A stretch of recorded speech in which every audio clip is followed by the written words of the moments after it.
Hello friend, welcome to my YouTube channel. कैसे हैं आप सब? आई होप आप लोग अच्छे होंगे। तो आज का हमारा अगला लेसन प्लान है 17वां लेसन प्लान। आप लोग इस टॉपिक पर कैसे लेसन प्लान बनाएंगे, चलिए देखिए। पहले आप विद्यालय का नाम लिखेंगे, जिस विद्यालय में आप टीचिंग कर रहे हैं उस विद्यालय का नाम लिखेंगे। उसके नीचे अपना नाम लिखेंगे, दिनांक लिखेंगे, जिस दिनांक को आप यह लेसन प्लान बना रहे हो उस दिनांक को लिखेंगे। कक्षा किस क्लास का है, क्लास, अवधि, विषय, वो विषय आपका विषय में क्या है, ये सब आप लिख लेंगे अपना। उसके बाद प्रकरण पे आ जाइए। प्रकरण में आज पौधों में परिवहन हमारा ये टॉपिक है। आप जिस भी टॉपिक पर बना रहे हो उसको यहाँ प्रकरण में लिखेंगे। सामान्य उद्देश्य, विशिष्ट उद्देश्य। विशिष्ट उद्देश्य में पहला ज्ञानात्मक उद्देश्य, दूसरा है बोधात्मक उद्देश्य और तीसरा है क्रियात्मक उद्देश्य। हमने सारे में दो दो पॉइंट लिखा है, आप लोग ऐसे लिख लेंगे अपना। उसके बाद आप अनुप्रयोगात्मक उद्देश्य आ जाइए। अनुप्रयोगात्मक उद्देश्य को आपको लिखने के बाद आप शिक्षा सहायक सामग्री लिखेंगे। शिक्षा सहायक सामग्री में पौधों में परिवहन को प्रदर्शित करता है चार्ट पेपर। फिर शिक्षा विधियाँ लिखेंगे। शिक्षा विधियों में व्याख्यान विधि, प्रश्नोत्तर विधि, पूर्व ज्ञान। उसके बाद लिखेंगे पूर्व ज्ञान, छात्र पौधों में परिवहन के बारे में समान जानकारी रखते हैं, ऐसा आप लिखेंगे।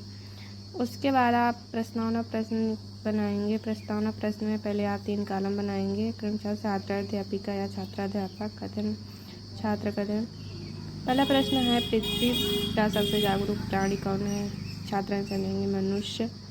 मनुष्य जीवित रहने के लिए किन किन चीज़ों की आवश्यकता होती है? बच्चे आंसर देंगे हवा, पानी, भोजन। और उसके बाद तीसरा प्रश्न है, हवा मनुष्य को कहाँ से प्राप्त होती है? बच्चे आंसर देंगे पेड़ पौधों से। पौधे के परिवहन के बारे में आप क्या जानते हैं? बच्चे समस्यात्मक या आपका प्रकरण निकल जाएगा। उसके बाद आप उद्देश्य कथन आ जाइए। उद्देश्य कथन में आप लिखेंगे, हम सब आज पौधों में परिवहन के विषय में अध्ययन करेंगे। तो आप उद्देश्य कथन में फिर प्रस्तुतिकरण आ जाइए। प्रस्तुतिकरण में पहले आप ऐसे कॉलम बना लेंगे, ऐसे आप 5 कॉलम बनाएंगे। उसके बाद आप व्याख्या करेंगे। पौधे विभिन्न प्रकार के आकर्षक पदार्थों को अपने आसपास से, पर्यावरण से, हवा, जल, मृदा से लेते हैं। इन पोषक पदार्थों की गति पर्यावरण से पौधों में तथा पौधों की एक कोशिका से दूसरी कोशिका तक आवश्यक रूप से पौधों के आर पार होते हैं। इन प्रक्रिया को परिवहन कहते हैं। यह 2 रूपों में होती है, पहला जाइलम द्वारा, दूसरा फ्लोएम द्वारा। छात्र में छात्र ध्यानपूर्वक सुनेंगे। शिक्षण विधि में व्याख्यान विधि हो जाएगी। श्यामपट कार्य में आप वही इम्पोर्टेंट लेंगे जो भी आपको ब्लैक बोर्ड में लिखना हो। उसके बाद आप पहला आ जाइए जाइलम। पौधों में जल एवं खनिज लवणों का परिवहन जाइलम द्वारा होता है।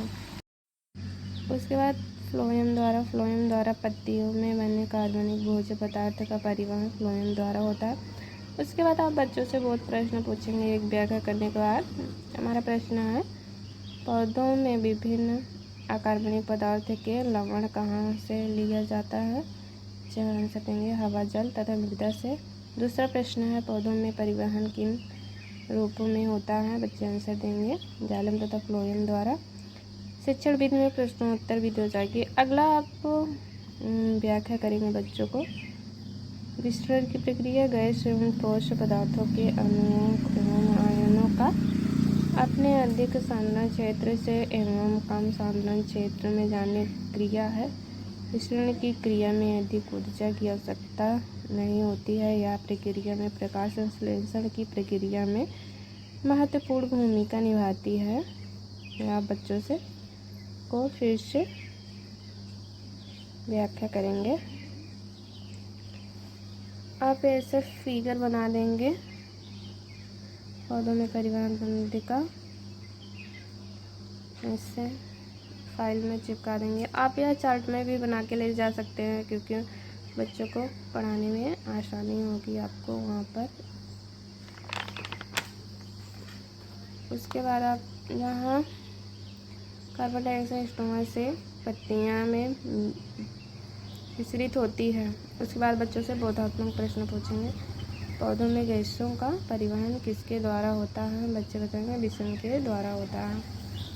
शिक्षण विधि में प्रश्नोत्तर विधि हो जाएगी। उसके बाद आप श्यामपट्ट कार्य लिखेंगे। श्यामपट्ट कार्य में आप वही लिखेंगे जो भी आपको ब्लैक बोर्ड में लिखना हो, पूरा श्यामपट्ट सारांश लिखेंगे यहाँ पर। श्यामपट्ट सारांश के बाद आप पुनरावृत्ति प्रश्न लिखेंगे। पुनरावृत्ति प्रश्न में आप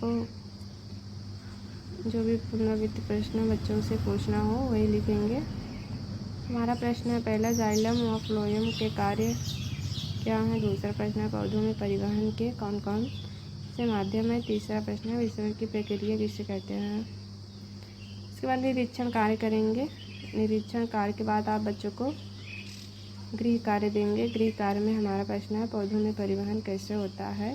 देखिए हमने एक ही प्रश्न रखा है, आप लोग और भी प्रश्न अपने अकॉर्डिंग रख सकते हैं।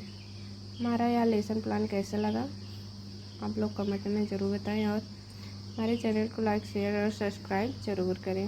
धन्यवाद।